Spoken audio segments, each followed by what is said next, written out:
నమస్తే ఫ్రెండ్స్, నేను మీ Shravani Harsha. Welcome back to our channel. ఇవాళ మన కథ రక్త సంబంధం. కథని చివరి వరకు వినండి. నచ్చితే కనుక ఖచ్చితంగా తప్పకుండా ఒక్క లైక్ చేయండి.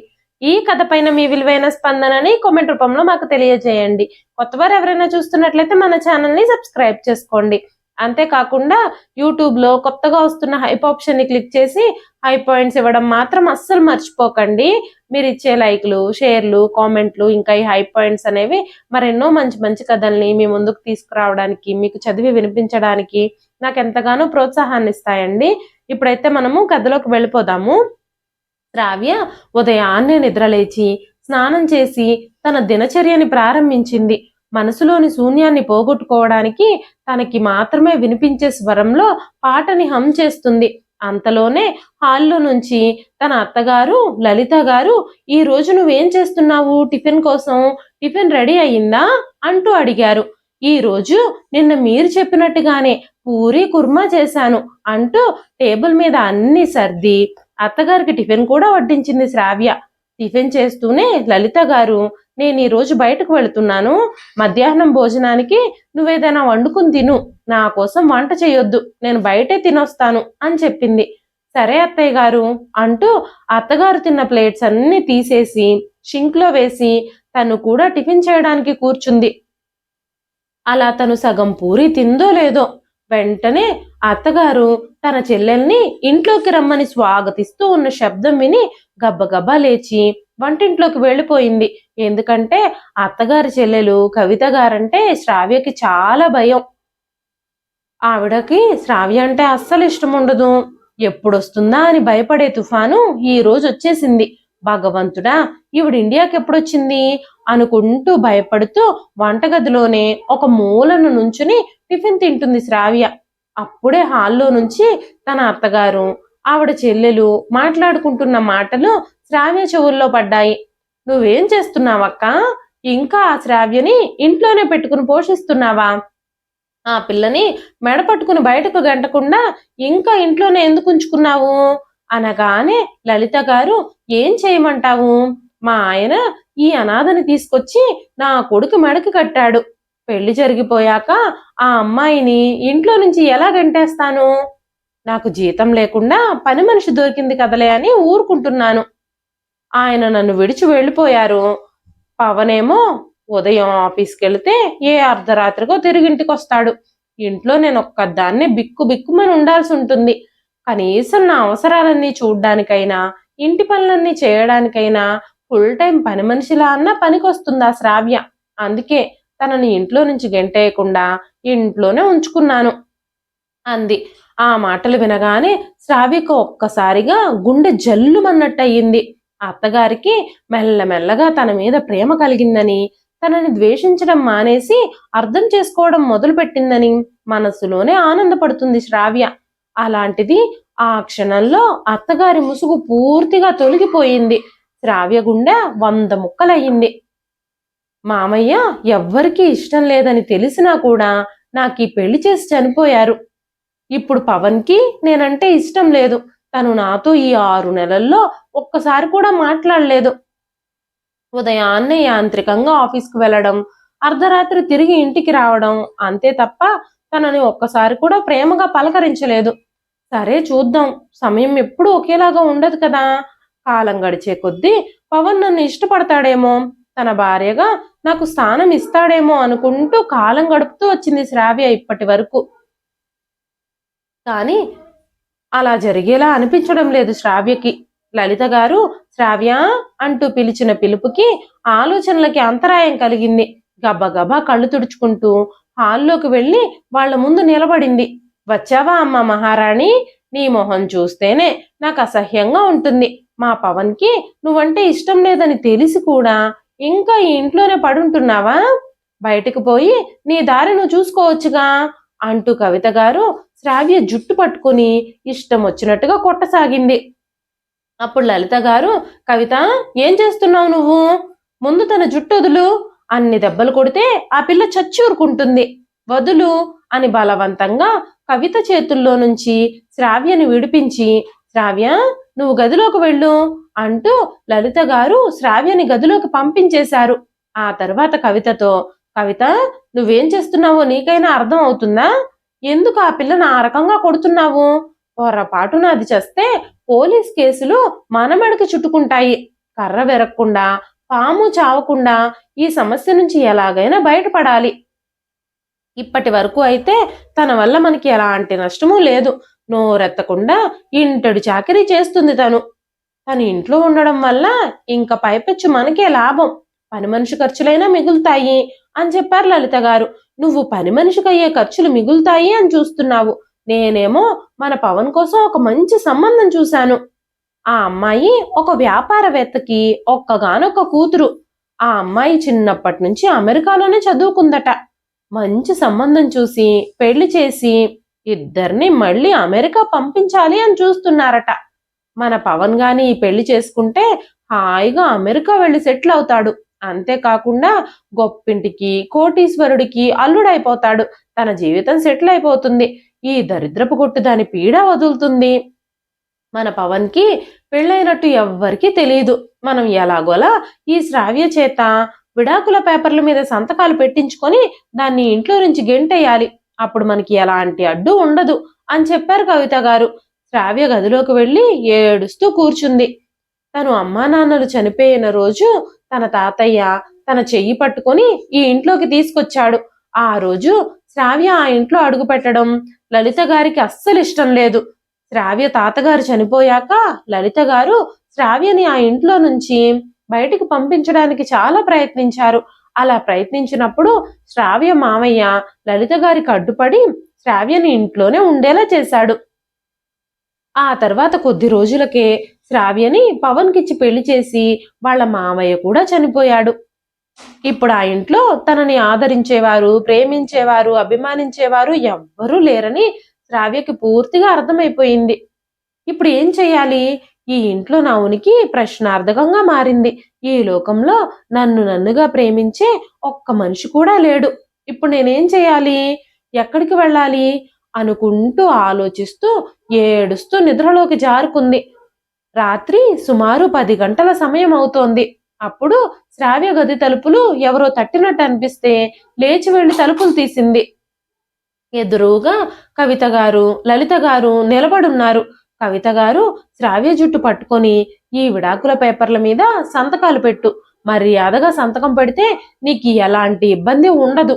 కావాలంటే నువ్వు ఈ ఇంట్లోనే ఇలాగే పని చేసుకుంటూ పని మనిషిలా బ్రతకొచ్చు.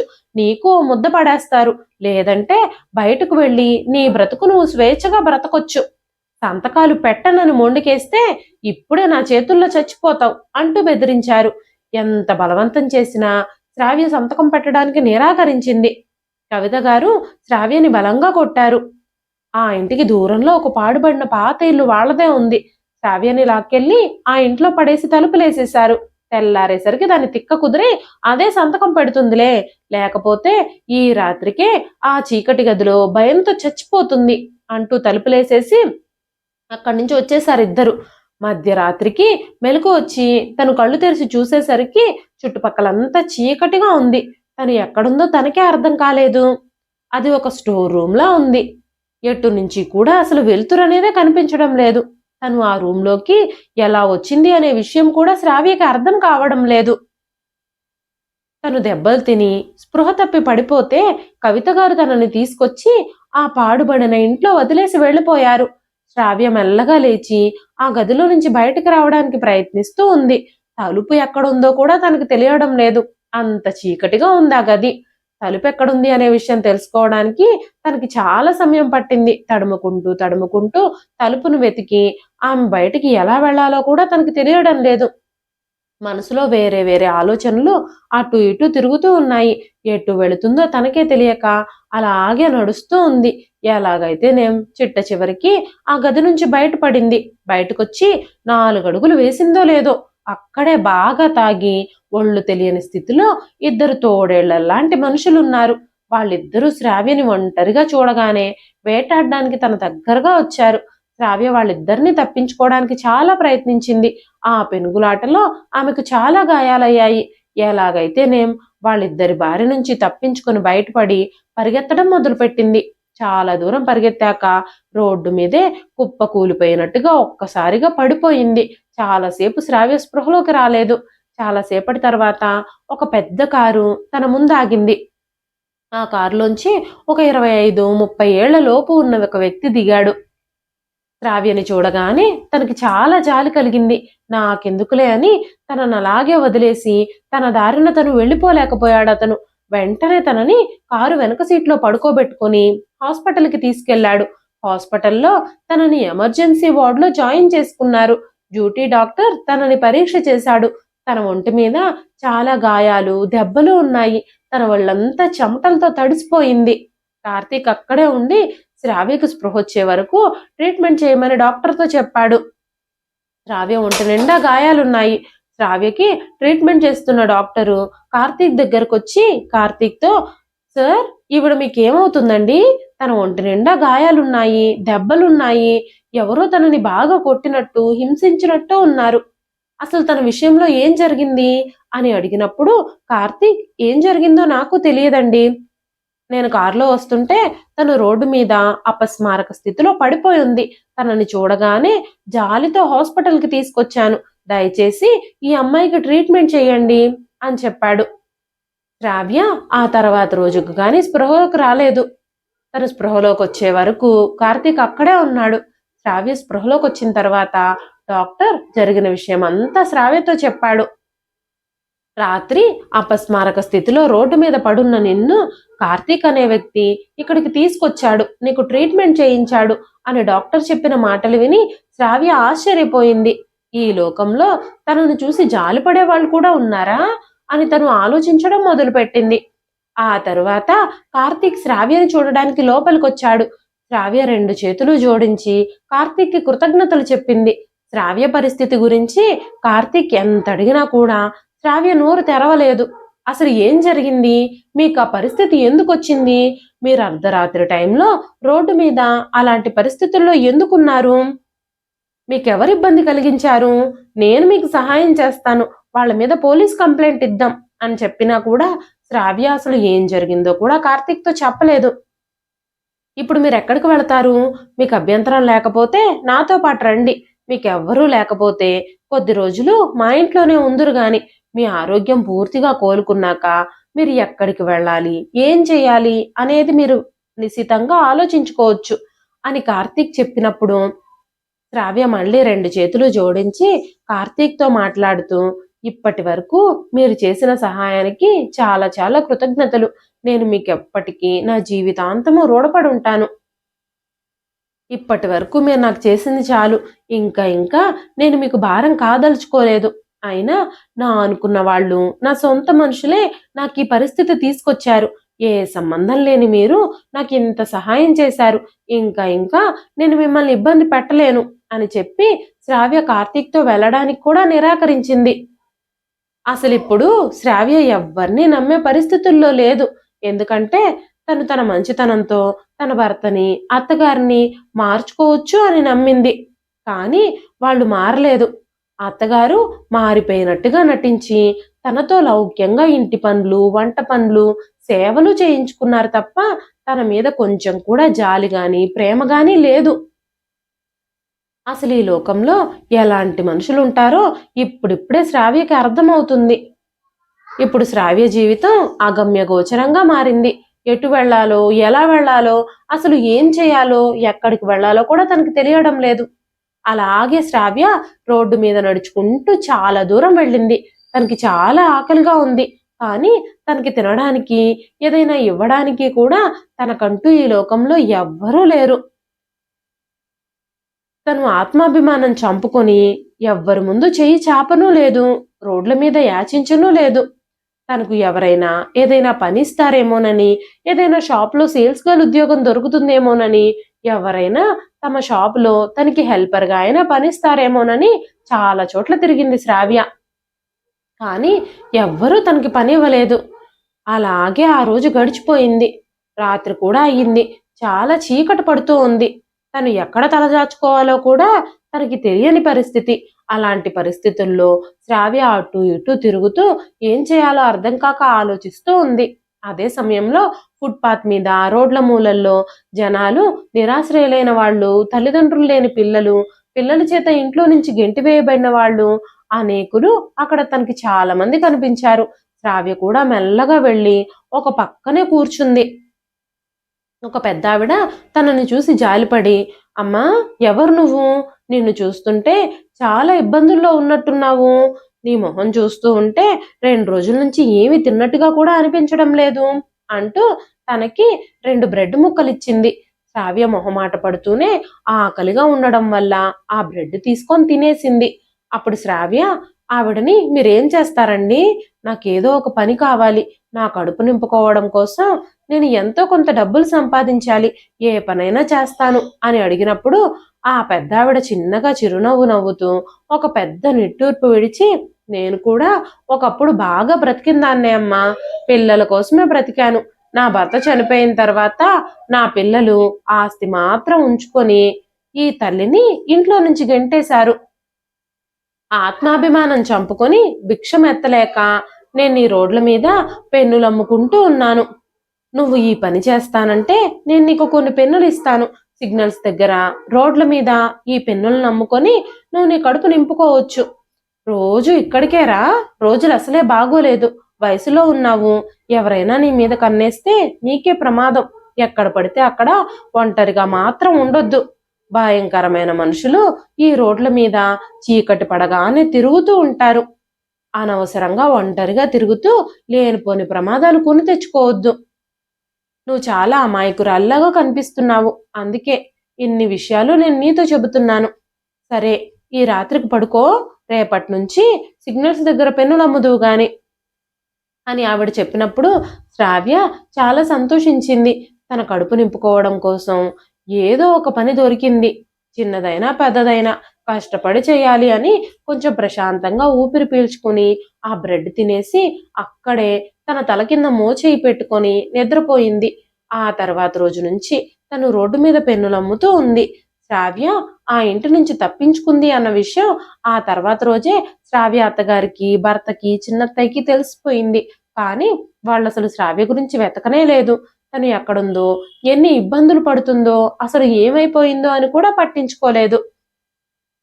కవిత చెప్పిన ఆ పెళ్లి సంబంధం ఎలాగైనా తన కొడుకుకి చెయ్యాలని లలిత గారు కూడా ఇప్పుడు ఆరాటపడుతూ ఉన్నారు. పవన్కి కూడా శ్రావ్య అంటే అస్సలు ఇష్టం లేదు. తను కూడా ఆ బిజినెస్ మ్యాన్ కూతుర్ని పెళ్లి చేసుకుని అమెరికా వెళ్ళిపోవాలని, గొప్పింటికి అల్లుడవ్వాలని, సకల రాజభోగాలు అనుభవించాలని కలలు కంటూ ఉన్నాడు. కానీ తను ఆ పెళ్లి చేసుకోవాలి అంటే శ్రావ్యతో లీగల్గా విడాకులు తీసుకోవాలి. లేదంటే ఎప్పటికైనా తనకే ప్రాబ్లం అవుతుంది. కానీ శ్రావ్య ఇప్పుడు ఎక్కడుందో, ఎక్కడికి వెళ్ళిపోయిందో వాళ్ళెవ్వరికీ తెలియదు. ఒకరోజు పవన్ ఆఫీస్కి వెళుతూ ఉన్నప్పుడు సిగ్నల్స్ దగ్గర పెన్నులు అమ్ముకుంటూ శ్రావ్య కనిపించింది. అప్పుడే పవన్లో ఒక ఆలోచన పుట్టింది. ఎలాగైనా సరే విడాకుల పేపర్ల మీద సంతకాలు పెట్టించాలి తనతో అని పవన్ శ్రావ్య దగ్గరకు వచ్చి, శ్రావ్య, ఏమైపోయావు నువ్వు? నీకోసం మేమంతా వెతకని చోటు లేదు. నేను నిన్ను ఎప్పుడూ భార్యగానే చూడలేదు. కానీ నువ్వు ఇంట్లో నుంచి వెళ్ళిపోయిన తర్వాత నీ విలువేమిటో నాకు తెలిసింది. మా అమ్మ, పిన్ని నాకు వేరే సంబంధం చూసి పెళ్లి చేయాలి అని అనుకుంటున్నారు. కానీ నేను వాళ్ళిద్దరితోనూ గట్టిగా చెప్పేశాను, శ్రావ్యని తప్ప నా జీవితంలో నా భార్యగా నేను ఎవ్వరిని యాక్సెప్ట్ చెయ్యను అని. పద, మన ఇంటికి వెళదాం అంటూ మాయమాటలు చెప్పి శ్రావ్యని తనతో పాటే తన ఇంటికి తీసుకెళ్లాడు పవన్. పవన్ చెప్పిన మాయమాటలు నిజమే అని నమ్మింది శ్రావ్య. తన భార్యకి తన మీద ప్రేమ కలిగినందుకు, తన జీవితం మారబోతున్నందుకు, పవన్ తనని భార్యగా యాక్సెప్ట్ చేసినందుకు చాలా సంతోషించింది తను.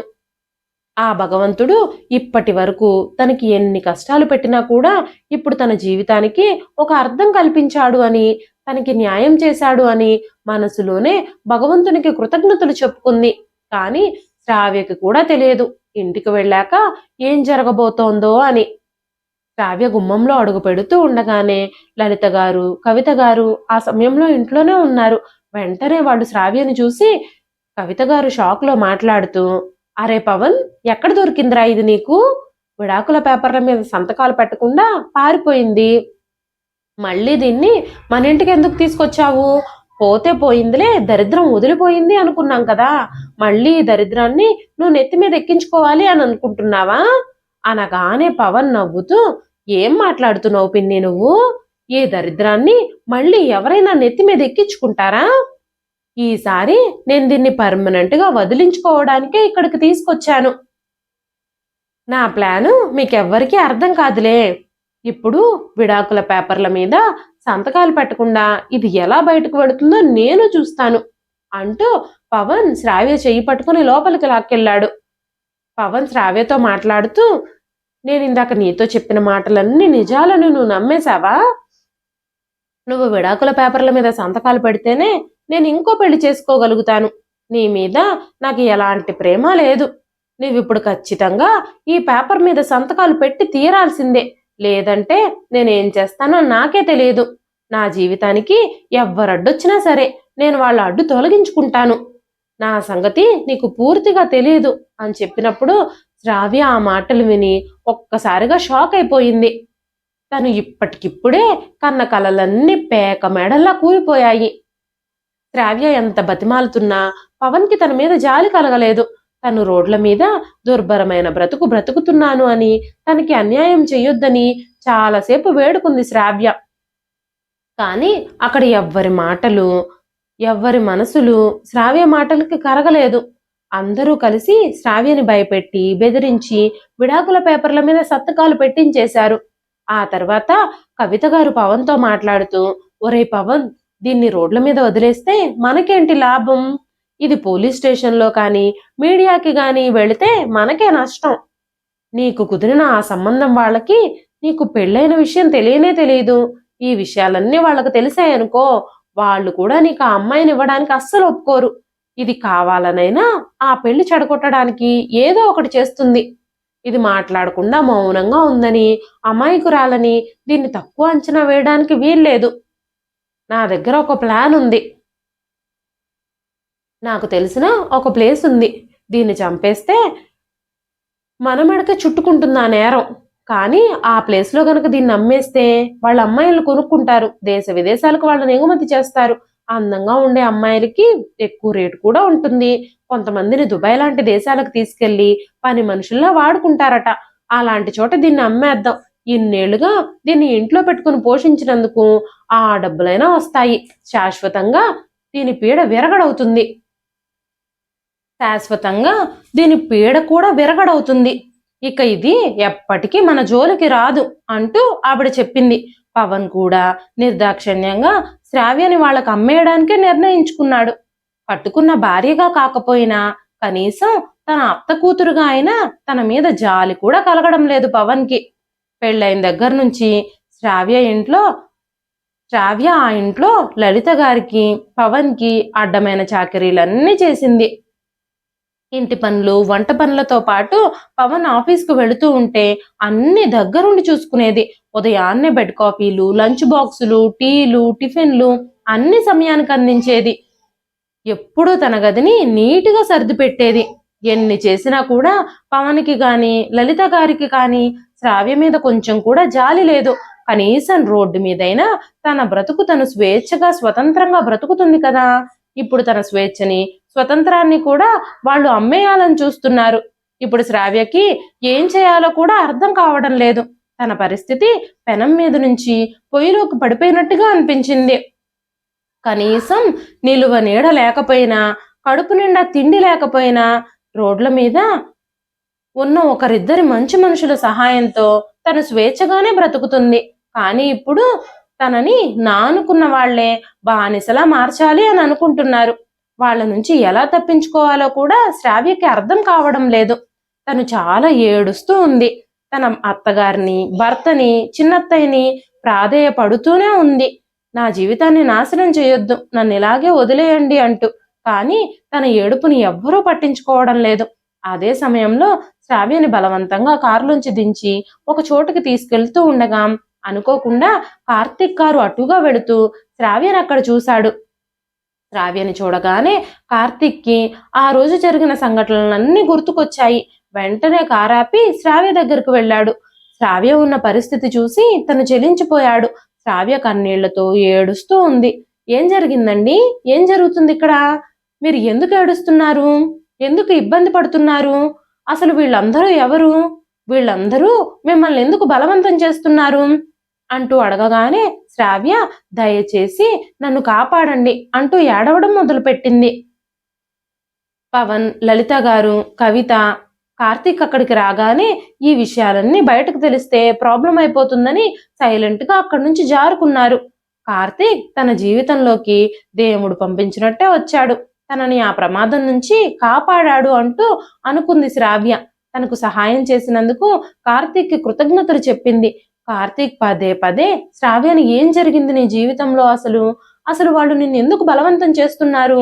అసలు వాళ్ళందరూ ఎవరు అని అడిగినప్పుడు శ్రావ్య ఏడుస్తూనే తన గతంలో జరిగిన విషయాలన్నీ కార్తీక్తో చెప్పడం మొదలుపెట్టింది. తను బాల్యంలో తల్లిదండ్రుల్ని కోల్పోవడం, తన తాతయ్య, మామయ్య కలిసి తనని వాళ్ళింటికి తీసుకురావడం, తాతయ్య చనిపోయాక వాళ్ళ అత్తయ్య తనని ఇంటి నుంచి పంపించేయాలని చూసినప్పుడు తన మామయ్య అడ్డుపడి ఆపడం, ఆయన చనిపోయే ముందు తన కొడుకుకి శ్రావ్యనిచ్చి పెళ్లి చేయడం, ఆ తర్వాత తను ఆ రోజు రాత్రిపూట రోడ్డు మీద పడిపోయే వరకు జరిగిన విషయాలు, తను హాస్పిటల్ నుంచి డిశ్చార్జ్ అయ్యాక తను సిగ్నల్స్ దగ్గర పెన్నులు అమ్ముకుంటూ బ్రతుకుతున్న విషయం, అంతేకాకుండా ఆ రోజు ఉదయం పవన్ తనని చూసి మాయమాటలు చెప్పి తనని తీసుకెళ్లి బలవంతంగా విడాకుల పేపర్ల మీద సంతకాలు పెట్టించుకున్న విషయాలు, తనని విదేశాలకి అమ్మేయాలని చూసిన విషయాలు, అన్ని విషయాలు కూడా శ్రావ్య కార్తీక్తో చెప్పినప్పుడు కార్తీక్ ఒక్కసారిగా షాక్ అయిపోయాడు. ఇలాంటి మనుషులు కూడా ఉంటారా ఈ లోకంలో? సొంత మనుషుల విషయంలోనే ఇలా ప్రవర్తిస్తారా అంటూ ఆశ్చర్యపోయాడు తను. శ్రావ్య మీద తనకి చాలా జాలి కలిగింది. శ్రావ్య ఇప్పుడు కార్తీక్ సహాయాన్ని కోరుకోవడం లేదు. అయినప్పటికీ కార్తీక్ బలవంతంగా శ్రావ్యని తనతో పాటు తన ఇంటికి తీసుకెళ్లాడు. కార్తీక్ తల్లి సుమిత్ర గారు శ్రావ్యని ఆదరంగా పలకరించారు. శ్రావ్యని చూడగానే ఆవిడకి చాలా ఆత్మీయురాల్లా అనిపించింది. శ్రావ్యతో మాట్లాడుతూ ఆవిడ, అమ్మ శ్రావ్య, నీ పేరు శ్రావ్యనా? నా మేడకోడల పేరు కూడా శ్రావ్యే. మా అన్నయ్య కూతురు. తను చిన్నగా ఉన్నప్పుడే మాకు దూరం అయింది. తనకి ఇంచుమించు నీ వయసే ఉంటుంది. తనిప్పుడు ఎక్కడుందో మాకు తెలియదు. నీ జీవితంలో జరిగిన విషయాలన్నింటి గురించి కూడా కార్తీక్ నాతో చెప్పాడు. నువ్వు ఇక్కడ ఎలాంటి ఇబ్బంది పడాల్సిన అవసరం లేదు. నువ్వు ఈ ఇంట్లో ప్రశాంతంగా ఉండొచ్చు అని చెప్పినప్పుడు శ్రావ్య కొంచెం ఇబ్బంది పడుతూనే ఆవిడకి కృతజ్ఞతలు చెప్పింది. ఆ ఇంట్లో శ్రావ్యకి వాళ్ళు ఒక గది ఇచ్చారు. శ్రావ్యని చాలా గౌరవంగా, మర్యాదగా, వీటన్నింటికంటే ఎక్కువ ప్రేమగా సుమిత్ర గారు చూసుకుంటున్నారు. అయినా సరే పరాయి ఇంట్లో ఉండడం శ్రావ్యకి చాలా ఇబ్బందిగా ఉంది. ఆ ఇంట్లో చాలా మంది పని వాళ్ళున్నారు. శ్రావ్యకి అక్కడ చేయడానికి కూడా ఏ పని లేదు. కార్తీక్ తండ్రి జయచంద్ర గారు ఒక పెద్ద బిజినెస్ మ్యాన్. ఆయన ఈ మధ్యనే చనిపోయారు. ఆయన చనిపోయిన దగ్గర నుంచి బిజినెస్ వ్యవహారాలన్నీ కార్తీకే చూసుకుంటున్నాడు. శ్రావ్యకి ఇంట్లో ఖాళీగా తిని కూర్చోవడానికి చాలా ఇబ్బందిగా అనిపిస్తుంది. తను చాలా ఇబ్బంది పడుతుంది. చాలా ఆలోచించిన తర్వాత శ్రావ్య ఒకరోజు కార్తీక్తో మాట్లాడుతూ, కార్తీక్ గారు, నేను డిగ్రీ వరకు చదువుకున్నాను. ఈ ఇంట్లో ఇలా తినేసి ఖాళీగా కూర్చోవాలి అంటే నాకు చాలా ఇబ్బందిగా ఉంది. నేను మీ ఆఫీస్లోనో లేదంటే మీకు తెలిసిన చోటో నా చదువుకు తగ్గ ఉద్యోగం ఏదైనా ఇప్పిస్తే నేను ఆ ఉద్యోగం చేసుకుంటూ బ్రతుకుతాను.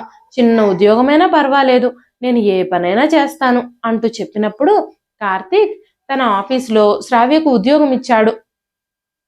శ్రావ్య రోజు ఆఫీస్కి వెళుతూ తన పని చాలా సక్రమంగా చేస్తూ ఉండేది. చాలా తక్కువ కాలంలోనే శ్రావ్య చాలా టాలెంటెడ్ పర్సన్ అని నిరూపించుకుంది. కార్తీక్ శ్రావ్యకి 6 నెలల్లోనే ప్రమోషన్ కూడా ఇచ్చాడు. అప్పుడు శ్రావ్య కార్తీక్తో, సుమిత్ర గారితో, మీరు ఇప్పటి వరకు నాకు చాలా సహాయం చేశారు. ఇప్పుడు నేను నా కాళ్ళ మీద నిలబడ్డాను. ఉద్యోగం కూడా చేస్తున్నాను. కొన్ని డబ్బులు కూడా సంపాదిస్తున్నాను. నేను ఇంక నుంచి హాస్టల్లో ఉంటాను. నా వల్ల మీరు ఇబ్బంది పడడం ఎందుకు అంటూ చెప్పినప్పుడు సుమిత్ర గారు అసలు ఆ విషయానికి ఒప్పుకోలేదు. నీ వల్ల మాకు ఎలాంటి ఇబ్బంది లేదు. ఎప్పుడో మాకు దూరమైన మా మేనకోడల్ని నీలో నేను చూసుకుంటున్నాను.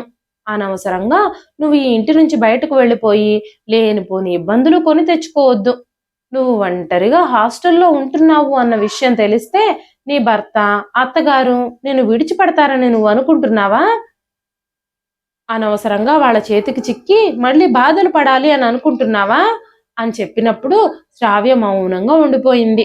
శ్రావ్య అక్కడి నుంచి వెళ్ళిపోవాలి, హాస్టల్లో ఉండాలి అనుకుంటున్న ప్రయత్నాన్ని కూడా వెంటనే ఆపేసింది.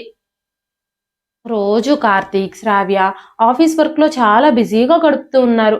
రోజులు వేగంగా గడిచిపోతున్నాయి. కార్తీక్, శ్రావ్య చాలా కష్టపడి పనిచేస్తున్నారు. చాలా పెద్ద పెద్ద కాంట్రాక్టులు కూడా తమ కంపెనీకి వస్తున్నాయి. బిజినెస్ లో కూడా చాలా పురోగతిని సాధించాడు కార్తీక్. ఈ క్రమంలోనే కార్తీక్ శ్రావ్యని కూడా ఇష్టపడడం మొదలు పెట్టాడు. కానీ శ్రావ్యతో ఈ విషయాలన్నీ చెప్పాలంటే తనకి ధైర్యం సరిపోవడం లేదు. శ్రావ్య ఇప్పటి వరకు తిన్న ఎదురు దెబ్బల వల్ల తను మళ్ళీ ఈ ప్రేమని యాక్సెప్ట్ చేస్తుందో లేదో కూడా తనకు తెలియదు. ఆ రోజు ఆదివారం.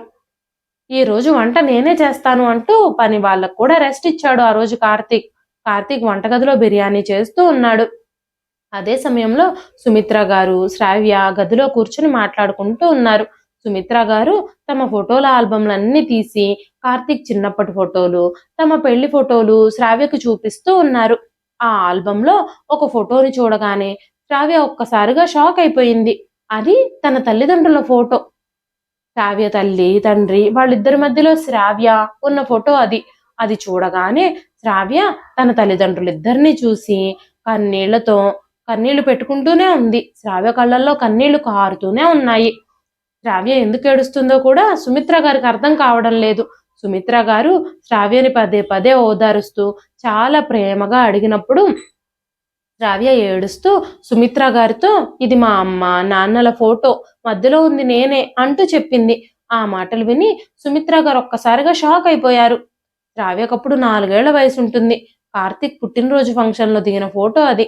ఆ తర్వాత సుమిత్ర గారు, జయచంద్ర గారు వ్యాపారం పనుల మీద అమెరికా వెళ్ళిపోయారు. కొన్నేళ్ల తర్వాత వాళ్ళు ఈ మధ్యనే తిరిగొచ్చి ఇండియాలో సెటిల్ అయ్యారు. అప్పుడు సుమిత్ర గారు తన అన్నయ్య వదినల కోసం ఎంక్వైరీ చేసినప్పుడు తన అన్నయ్య వదినలు యాక్సిడెంట్లో చనిపోయారని, శ్రావ్యని తన మేనమామ తీసుకెళ్లి తమతో పాటే ఉంచుకుని పెంచుకున్నాడని తెలిసింది. కానీ వాళ్ళ ఆచూకీ మాత్రం తెలియలేదు. ఇప్పుడు శ్రావ్య తన మేనకోడలు అన్న విషయం తెలిసినప్పుడు సుమిత్ర గారు చాలా సంతోషించారు. పట్టరాని సంతోషంతో శ్రావ్యని కౌగలించుకున్నారు. ఆవిడ కళ్ళల్లో కన్నీళ్లు కారుతూనే ఉన్నాయి. తన అన్నయ్యని, వదినని చివరి చూపు కూడా చూడలేకపోయాను అన్న బాధ ఎప్పుడు సుమిత్ర గారిని వెంటాడుతూ ఉండేది. కానీ భగవంతుడు ఇన్నేళ్ల తర్వాత శ్రావ్యని తమ దగ్గరికి చేర్చినందుకు ఆవిడిప్పుడు చాలా సంతోషించారు. శ్రావ్యని చూసినప్పటి నుంచి శ్రావ్య ఎవ్వరో తెలియకపోయినా సరే చాలా ప్రేమగా ఉండేదావిడ. సుమిత్ర గారికి రక్త సంబంధం అంటే ఇదేనేమో, ఎక్కడున్నా ఎలా ఉన్నా ఏ పరిస్థితుల్లో ఉన్నా మన మనసుకి మాత్రం రక్త సంబంధం తెలిసిపోతుంది అని ఆవిడ అనుకున్నారు. శ్రావ్య, సుమిత్ర గారు ఇద్దరూ ఒక్కసారిగా భావోద్వేగానికి గురయ్యారు. ఇద్దరూ ఒకరినొకరు కౌగిలించుకొని కన్నీళ్లు పెట్టుకుంటూ ఉన్నప్పుడు అదే సమయంలో కార్తీక్ ఆ గదిలోకి వచ్చాడు. వాళ్ళిద్దరినీ అలా చూసినప్పుడు కార్తీక్ ఏం జరిగిందో తెలియక ఆశ్చర్యపోయాడు. వాళ్ళిద్దరూ ఎందుకు అలా ఏడుస్తున్నారో కూడా కార్తీక్ అర్థం కాలేదు. శ్రావ్య తన మామయ్య కూతురు అన్న విషయం తెలిసినప్పుడు కార్తీక్ చాలా సంతోషించాడు. ఒక రకంగా తనకి కూడా లైన్ క్లియర్ అయిపోయినట్టే అని తనకు అనిపించింది. శ్రావ్య ఎవరో పరాయి వ్యక్తి కాదు, స్వయాన తన మరదలు అనే విషయం తెలిసి కార్తీక్ చాలా సంతోషించాడు.